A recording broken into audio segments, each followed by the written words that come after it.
Shalom and welcome to Temple Talk. This is Yitzhak Ruvain speaking to you from south of Jerusalem here in the holy, beautiful, peaceful land of Israel. Today is the 10th day of the month of Kislev, the year 5785. It's December 10th, 2024. This coming Shabbat, we'll be reading Parashat Vayishlach, and he sent. From the book of Genesis, beginning chapter 32, verse 4, and concluding in chapter 36, verse 43. And what a week it's been here in Israel, in the Middle East. I'm sure you've been following the news after Israel's ceasefire, which was agreed upon about a week ago between Israel and Israel and the United States and the government of Lebanon, whatever that really means, and what's left of Hezbollah, a ceasefire that prevents Hezbollah from returning to south of the Litani River, which gives Israel a very, very nice buffer zone, and also from rearming, and Israel has the right in this agreement to enforce this, and Israel has been enforcing it, at least to the extent of preventing Hezbollah terrorists from re-entering into the buffer zone south of the Litani River. And Israel also has been active in that area, further detonating tunnels and further confiscating weapons that they find. So Israel is still very active in southern Lebanon. But as you know, this soon after this agreement went into effect, the rebel organizations, militias in Syria, sort of had a surprise attack on the army of Bashar Assad, the tyrant who still had control of a decent part of Syria, and they completely surprised the Syrian army. The Syrian army basically just evaporated, disintegrated. The soldiers fled, and within a couple of days, Assad himself fled. He's now apparently in Russia, and with him, he had been held up by three forces. One was Hezbollah, one was Iran, and one was Russia. And Hezbollah no longer has the ability to send any terrorists into Syria and defend the Assad regime, as they had done, killing thousands, tens of thousands, maybe more of Syrians during the Syrian civil war over the past 12, 13 years. And Iran, they were big on setting up proxies, but they're not really big on coming to their aid when they're being destroyed. So they did not come to the aid of Hamas, nor did they come to the aid of Hezbollah, other than, of course, arming them. And nor did they come to the aid of Syria. And Russia, as well, is way too preoccupied in the quagmire of Ukraine. So they also did not come to their aid. So Assad, I guess he figured, he read the writing on the wall, and he took off. So right now, Assad's gone, and there's a bunch of militias. Many of them are ISIS-oriented, Al-Qaeda-oriented. They are jihadists, and they've already declared their intentions to fight the West and to destroy Israel, etc., etc. There are other forces there as well in Syria. Syria's a big, it's always been a big mess. But there are all these different groups there, different ethnicities and different beliefs. And the non-radical, non-jihadist groups are, of course, the Kurds, which are in northern Syria, which they have been able to carve out a fairly large area of autonomous area where they're constantly under attack by Turkey. And again, Erdogan of Turkey now basically is planning, I believe, to take the role of Iran. He wants to be the next caliphate and conquer the west and destroy Israel. That's his plan. He has made that very clear. In recent speeches, he has said this. And he detests the Kurds in great part because there's a very large Kurdish population inside Turkey, which he fears.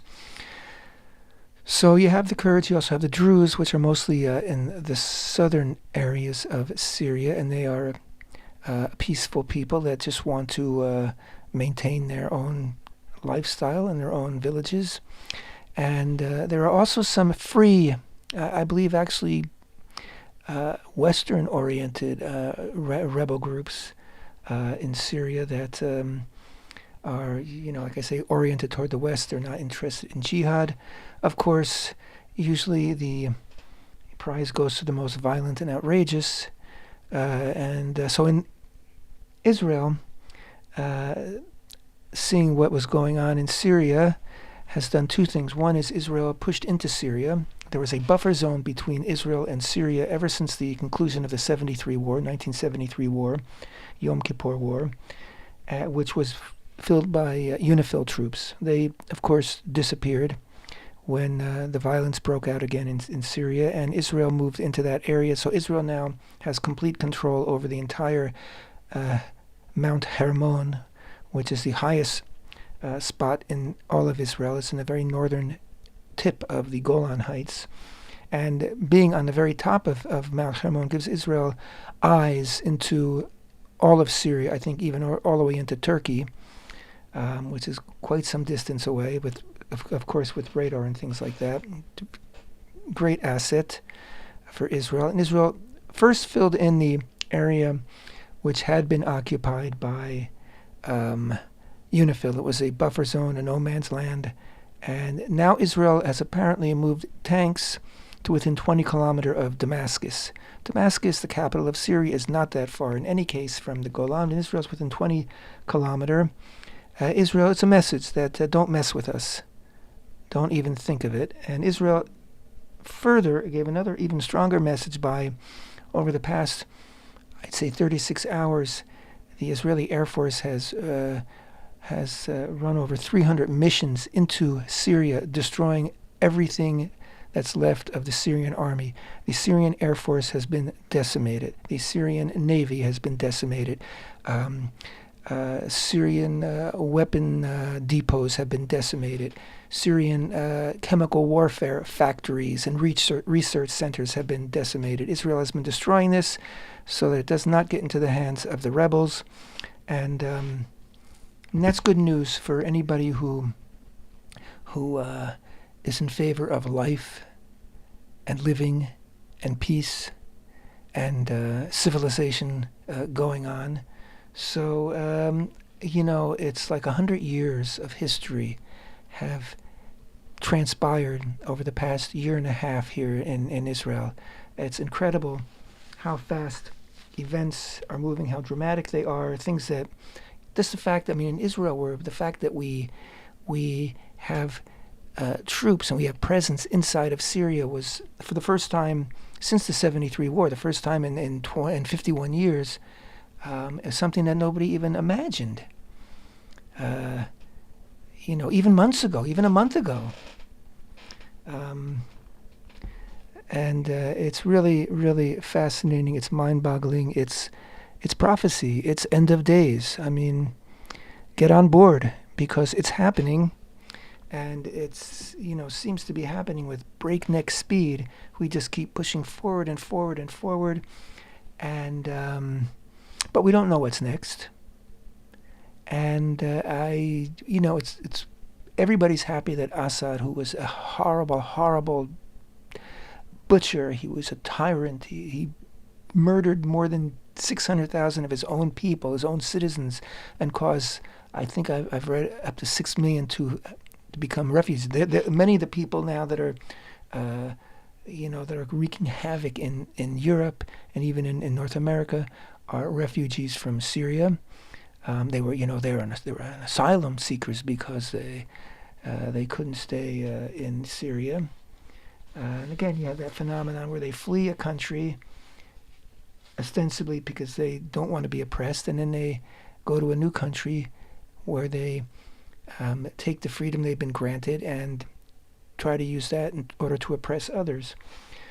Anyway, and of course you can trace all this back to the Barack Obama administration when the civil war in Syria first broke out, and Obama drew a red line and he said if they use chemical warfare, then the United States is going to stop Assad. When it happened, he didn't stop Assad. Instead, he invited Russia to stop Assad, which brought Russia into Syria, and Russia teamed up with Iran. A big mess created by really, really stupid foreign policy. Beyond stupid, I would say it was ill-intended, ill-willed foreign policy. You might even say evil foreign policy.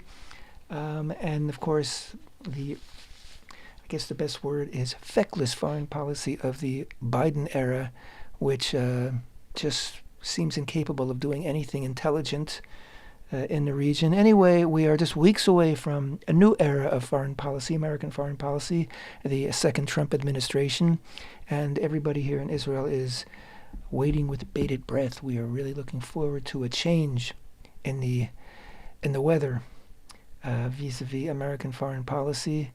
We see that he has loaded his team with many, many people who are very pro-Israel, who have, the eyes in front of their heads, and they're see the reality as it is, and they want to preserve the West. They want to preserve Western civilization, and they are very healthily skeptical of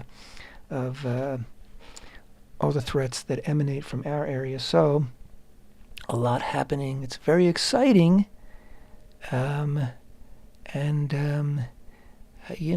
It's how you take it. You can be terrified, you can be excited, you can find it nerve-wracking, but one thing for sure, we are seeing nisim v'niflaot, miracles, wonders and miracles in the land all the time. We thank God. Here in Israel, we thank God each and every day because we know that we're not alone here, that God is, just as it says in the Torah, He will fight our fight. He's in there. He's in the trenches, as it were, with our troops. And as long as we cling to Hashem and trust in Hashem and stay in line with Hashem and His will, then things will be not only okay, things will be good. Speaking of all that's happening today, this week's Parashat Vayishlach is so, every Torah reading, everything in the Torah is relevant. Every week, we live our lives, we that read the Torah, every week read the Parsha, we live our lives by filtering what's happening around us through what we're reading in the Torah. And it's always relevant, it always brings things to light. It always casts new light on things written in the Torah, and the things written in the Torah always cast new light on what we're witnessing around us today. But Vayishlach is full of so many relevant things. It begins with Yaakov after 20 years in Haran with his father-in-law Lavan and his two wives and the two handmaidens of his wives and his 12 children, 11 sons and a daughter, as finally returning to the land of Canaan, which will eventually be the land of Israel. And of course, as we know, when he comes in, he is very nervous, very apprehensive about his upcoming reunion with his brother Esau. The last time he was in the same land as Esau. Esau had sworn to kill him because of the deception that Yaakov played on their father, getting the blessing, the bracha that Esau felt that he deserved. And that's why Yaakov's parents sent him to the family of Rivka, and they thought it might be for just a short time. It turns out it was 20 years. Yaakov's now returning, and he's very concerned. And he does three things. First, let me read the first few verses from Parashat Vayishlach, chapter 32 in the book of Genesis, verse 4. First I'll read in Hebrew, then in English. Vayishlach Yaakov malachim lefanav el Esav achiv, arza seir sede Edom. Vayetzav otam lemor ko tomrun la'adoni le'esav, ko amar avdacha Yaakov, im Lavan garti va'echa adata, vayihi li shor v'chamor, tzon ve'eved v'shifcha, ואשלחה להגיד לאדוני למצוחן בעיניך. וישובו המלאכים אל יעקב לאמור, באנו אל אחיך, אל עשיו, וגם הולך לקראתך 400 איש עמו. Then Yaakov sent messengers ahead of him to Esau his brother to the land of Seir, the field of Edom. He charged them, saying, Thus shall you say to my lord, to Esau, so said your servant Yaakov, I have sojourned with Lavan, and have lingered until now. I have acquired oxen and donkeys, flocks, servants, and maidservants, and I am sending to tell my lord to find favor in your eyes. The angels returned. The angels, this translation says angels. The word malach in Hebrew means also messenger and also angel.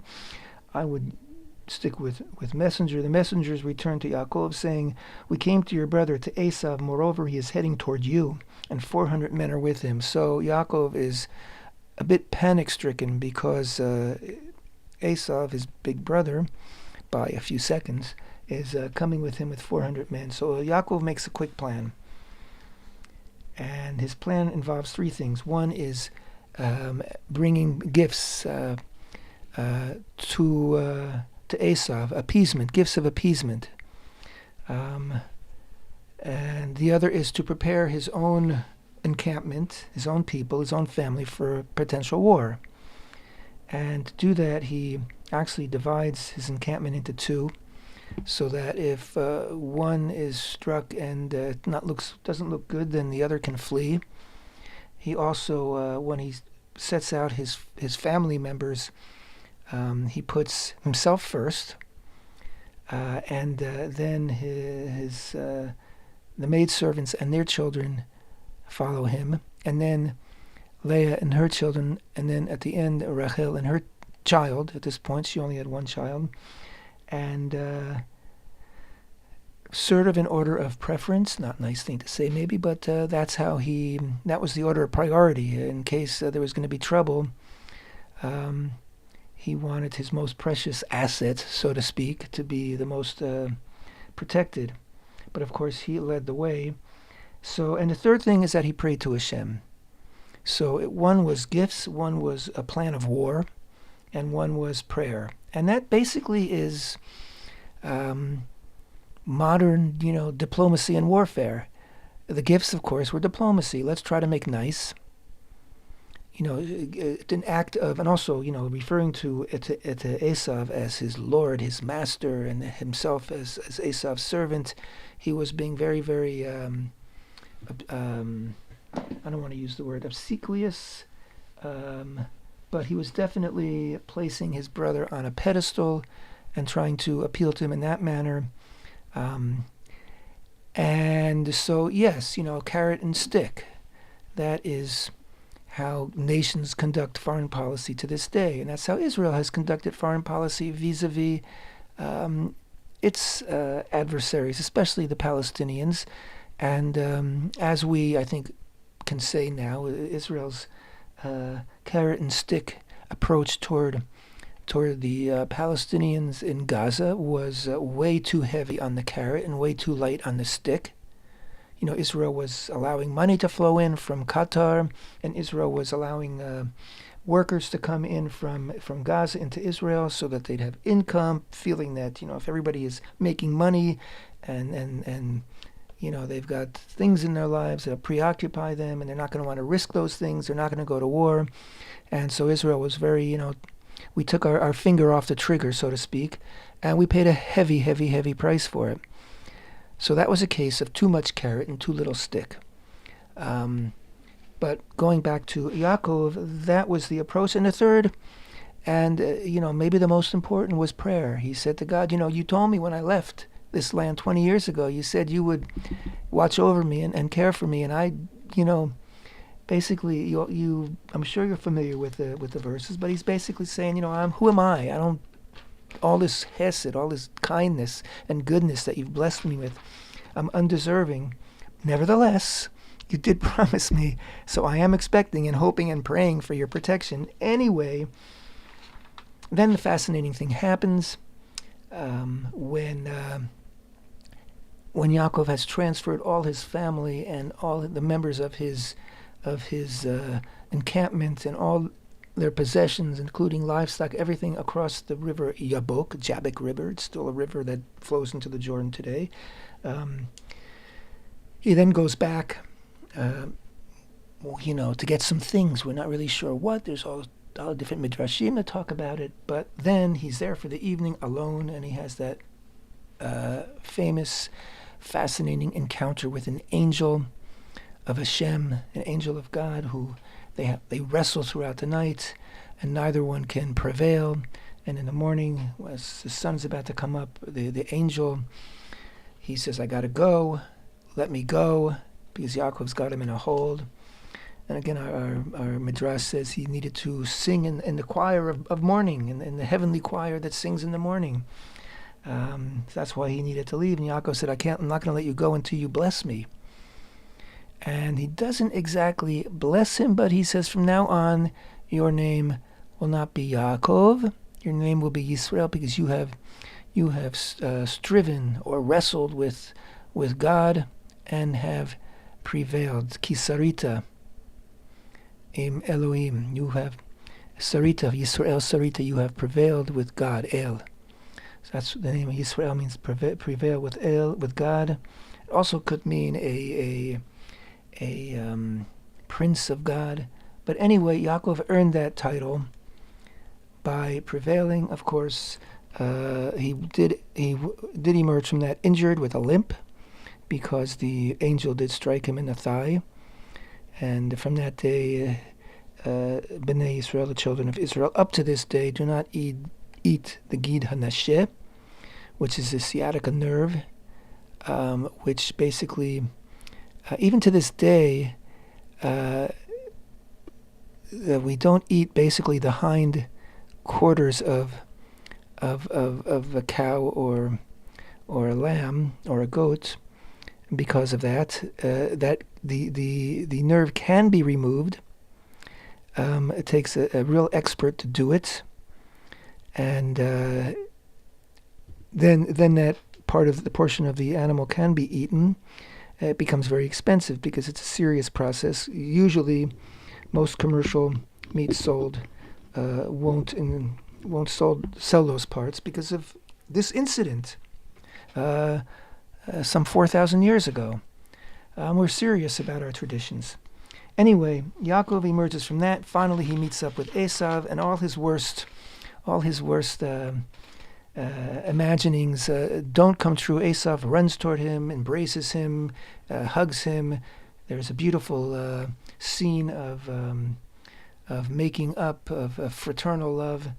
Although traditionally, our sages have been a little bit skeptical about it when it says that he kissed him, that Esau kissed him. I'm looking for the actual word now.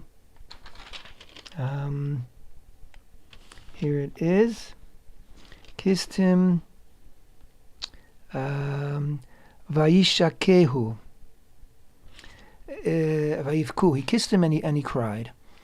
Esau kissed Yaakov and he cried, and traditionally in a written Torah, also in a Sefer Torah, the scroll, there'll be these marks, dots over each of the letters of Vayishakehu. He kissed him, suggesting some kind of doubt there, and if a slightly different pronunciation would amount to be translated as, and he bit him.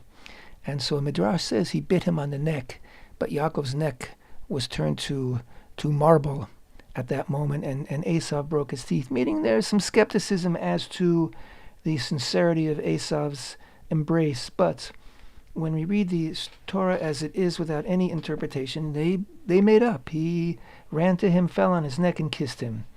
And of course, they talked after that, and each decided to go on their own way. Again, another thing that's very relevant to today is that sometimes your worst fears don't come true. Israel for years has been saying, if we ever have to fight Hezbollah, they have hundreds of thousands of rockets, and there are going to be thousands of missiles landing in Israel every day. I've even remember them saying every day for a month. That's going to cause thousands of casualties. That's going to take down skyscrapers all throughout Israel, buildings, towers, everything. It's going to be a huge mess. Guess what? We took out Hezbollah. They're not dead, but they are very much diminished. We took them out with a tiny fraction of all the things that we feared would happen. So sometimes your worst fears prove to be just your own imagination. So that's what happened concerning Yaakov and meeting up with Esau. Next thing, of course, Yaakov goes up to Shechem, today commonly known as Nablus, which is the Arab name for the city, which is actually taken from Latin. The Romans renamed it Neapolis or something like that, new city, and the Arabs changed it to Nablus. In Arabic, there's no P sound. So instead of saying P, they say B. For example, you want to eat a pita, an Arab will say bita. You want to call yourself a Palestinian, an Arab will say Palestinian. They don't have the P sound in their language, on their tongue. So Nablus. In any case, Yaakov bought, as we read in chapter 33, verse 18, Yaakov bought a parcel of land from the children of Chamor, Shechem's father, for 100 kesitas. He set up an altar there and proclaimed, God, the God of Israel. That parcel of land exists to this day. It's the parcel of land that Yaakov's son, Yosef, would eventually be buried on many hundreds of years later, because of course Yaakov died in Egypt, and all his bones were only brought up to Israel when Israel left Egypt. But in the book of Joshua, I believe it's there where it's confirmed that they buried Yosef in that spot. Kever Yosef, the tomb of Yosef, exists to this day. It is a pilgrimage site for Jews to this day. It's in Shechem now. Shechem has been built up. The city of Shechem, Nablus, has been built up around it. And of course, with the Oslo Accords, Shechem is under the control of the Palestinian Authority. They're not really much in control of it anymore. It's mostly in control of more radical groups controlled by Hamas. Israel has access to Hever Yosef. People usually cannot go there. Jews cannot go there without an army escort, and oftentimes there's violence there when the Jews do go there because they're attacked, or when they're not there, sometimes Arabs will set fire to it, to a place that they also claim to be a holy site, right? But as long as it's holy to the Jews, they can destroy it and try to kill people there. Anyway, that is also very relevant to today, isn't it? And of course, right after that was the famous incident where Yaakov's daughter Dinah goes out to play with the local girls, and she is taken by Shechem, the son of Chamor. Chamor was the king of the city of Shechem. Shechem was the prince of that city, and Shechem has relations with Dinah, and she was a young girl, and so it's basically understood that he raped her, whether he raped her violently or simply raped her because she was a minor. He raped her, and then he fell in love with her. So he asked his father to speak with Yaakov and try to make peace and say he wants to marry his daughter. And so they have that famous meeting, and our people will mix with your people, and your sons will marry our daughters, and our sons will marry your daughters, and we'll have trade together, and it's going to be great. And Yaakov is there, and his sons are there, and his sons don't like the sound of this at all. After all, their sister was raped. She was defiled. She was made impure. But Yaakov, so the sons say, okay, one condition, that you all the males circumcise themselves, because we are circumcised, and that's the only way we'll agree. And they agree. He agrees. Shechem agrees, and he talks to his people, and they all agree, and they all get circumcised, all the males. And 3 days later, two of Yaakov's sons, Shimon and Levi, go in and kill all the males of Shechem who are all still recovering from their circumcision, and basically they take everything that's in the town. And Yaakov is terrified. He says, "Why'd you do that? Everybody's going to want to kill us now." And they said, in a famous line, which I think basically says it all. They said in chapter 34, verse 31, "Should he treat our sister like a harlot?" And what's the question here, Father Yaakov? I mean, this is unacceptable. And it turns out, so the Torah itself doesn't say they did the right thing. It doesn't say they didn't do the right thing. It is a question. It's a very violent thing. They had made an agreement, and now it's a violent thing. Yaakov was terrified. But as we read, God then said to Yaakov, "Go down to Beit El," which is south of there, where I first encountered you 20 years ago, and build an altar there. And when they went there, the fear of Israel was on all the peoples in the land. Meaning, when Israel is tough, when Israel fights, when Israel doesn't accept nonsense, when Israel makes itself known. Today we, in America and other places, Jews are being harassed by anti-Semites, by jihadists all over the world, and they're standing proud, and they're not being cowed by these people. We talk about you have to be a proud Jew, and when you're a proud Jew, you're stronger. And here you go. When Israel is proud, when Israel is strong, when Israel shows its might and its determination, then that's known as, in Hebrew as hatra'ah. That is I just can't think of the English word now. It means the other side fears you, just like now, right? A year and a half ago, when Israel was overwhelmed by terrorists and there was a massacre, and we were taken by surprise, and we looked like a bunch of losers, honestly. We lost our defensive, the extra layer of defense, which is the other country's fear of our power, of our army. We look like fools. We've regained that now, haven't we, after a year and a half? It wasn't easy, but Israel, we picked ourselves up, we licked our wounds, and we learned our lesson, and, we, like it says, we are a sleeping lion, and when you wake us up, beware. Because once we're awake, once we're up, we don't mess around. So right now, the situation is, Israel is in a very, very strong situation right now in the Middle East, because we've shown that we're not going to, we're not messing around, and we have basically relegated Iran to a limping paper tiger. Again, I don't like to, crow over this, because things change so quickly. You never know what tomorrow will bring, and there'll be new threats. But Israel has to always be alert, and we have to be strong. And when people mess with us, we have to mess them back up. We have to mess them up in return, big time. It might not sound nice. It might not be politically correct. It's not peace now stuff, but it's what's necessary. And here is a perfect example of that. So Yaakov again goes to Beit El.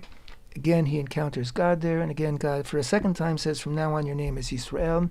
Interestingly enough, Yaakov will always have two names from this point on in the Torah, sometimes referred to Yisrael, sometimes referred to Yaakov, as opposed to Abraham or Sarah, who once their names were changed, they never went back to that. I'm hearing the music.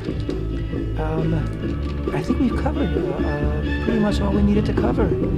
Exciting times, dramatic times, prophetic times, end of times, end of days. It's all happening here in the land of Israel and around the world. And just hang on and trust in Hashem. Be well. Thanks for being with me. Temple Talk.